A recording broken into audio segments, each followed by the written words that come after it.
cross over to hear what he's got to say. And the determination of Canadians. It is the driving force of every single day I have the privilege of serving in this office. That is why, since 2015, I've fought for this country, for you, to strengthen and grow the middle class. Why we rallied to support each other through the pandemic, to advance reconciliation, to defend free trade on this continent, to stand strong with Ukraine and our democracy, and to fight climate change and get our economy ready for the future. We are at a critical moment in the world. Mes chers Canadiens, à chaque matin, je me suis réveillé en tant que Premier ministre, inspiré par la résilience, la générosité et la détermination qui nous caractérisent si bien en tant que Canadiens. C'est ce qui me motive à chaque jour où j'ai le privilège de servir dans ce poste. C'est pourquoi, depuis 2015, je me suis battu pour ce pays, pour vous, pour renforcer la classe moyenne. Pourquoi nous nous sommes mobilisés en tant que Canadiens pour se soutenir les uns les autres pendant la pandémie, pour faire progresser la réconciliation, pour défendre le libre-échange sur notre continent, pour notre soutien inébranlable de l'Ukraine et de la démocratie, et pour lutter contre les changements climatiques. Clearly, Justin Trudeau is now speaking in French. We unfortunately don't have translation at this point. We do expect him to switch back to English. I'm a fighter. Every bone in my body has always told me to fight because I care deeply about Canadians. I care deeply about this country, and I will always be motivated by what is in the best interest of Canadians.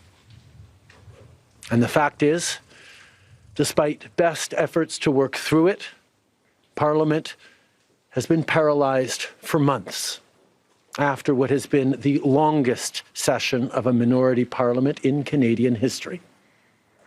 That's why this morning I advised the Governor-General that we need a new session of Parliament. She has granted this request, and the House will now be prorogued until March 24th. Over the holidays, I've also had a chance to reflect and have had long talks with my family about our future.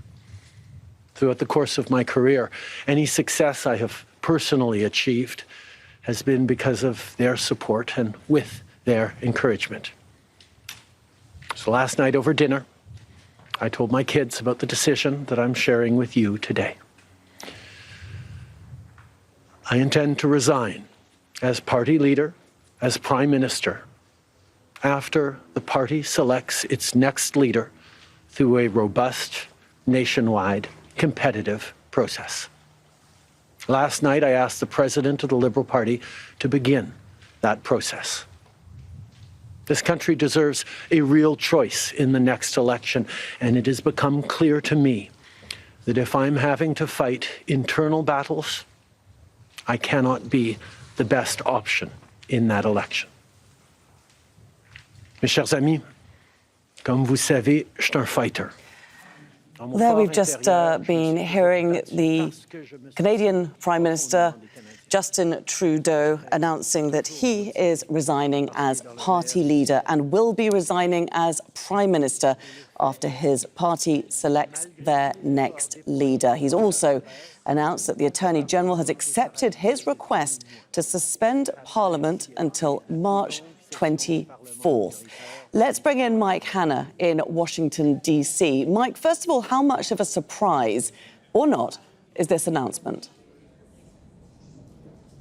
Well, it has been speculated for days that the Prime Minister is going to step down, given the anger, the antipathy towards his continuing leadership within Canada.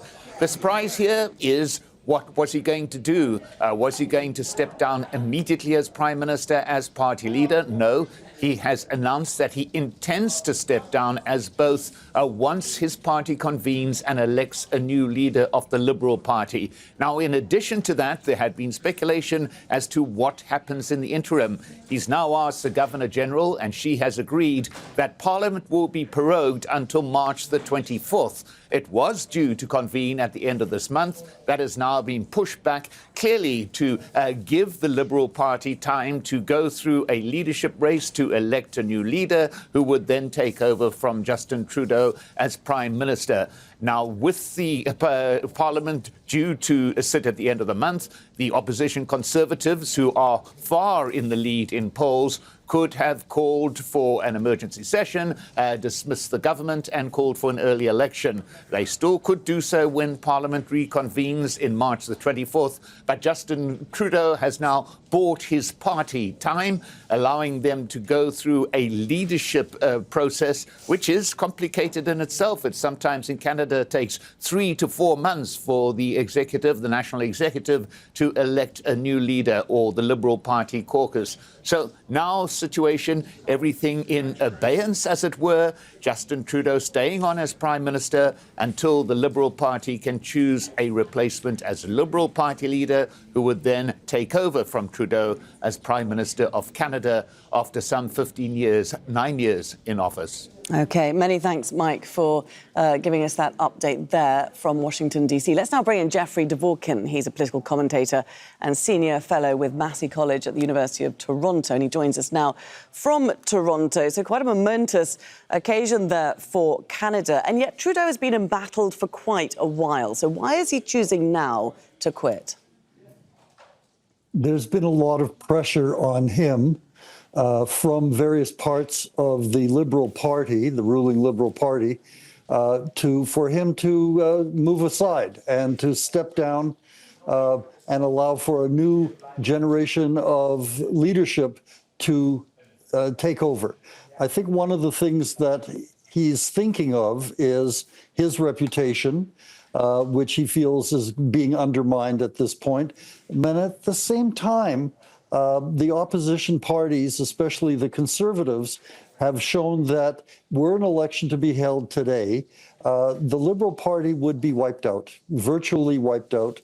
They may have, in a parliament of a few hundred seats, the Liberals may be left with 6 seats. And one poll has shown that Prime Minister Trudeau would in fact lose his own constituency, his own riding, if the vote were held today. So the ghosts of Christmas past have been knocking on his door for several months now. He's been in power for a long time, and the people seem to be ready for a change. I mean, he came to power in a blaze of glory, didn't he? And certainly a very progressive agenda that suited many people at the time. So why has he become so unpopular? Partly it's because his style is not appropriate anymore. People are tired of his what they call virtue signaling, his idea that he has the right message, and if people oppose him, they must be wrong. So there has been no sense of trying to create a commonality of ideas and opinions. It's sort of, to use the colloquial expression, it's my way or the highway for Trudeau.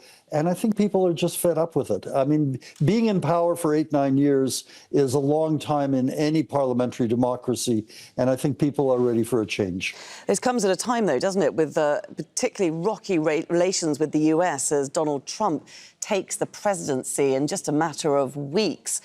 How is Canada going to navigate this? With difficulty. I think what's happening now is that the pressure will be on Canada from the Americans to basically do Trump's bidding. And Trudeau is not necessarily the right person to do this. personal clashes of opinion and personality between Trump and Trudeau have been going on for a number of years. Trump has made no secret of the fact that he personally dislikes Trudeau and many of the people in his cabinet.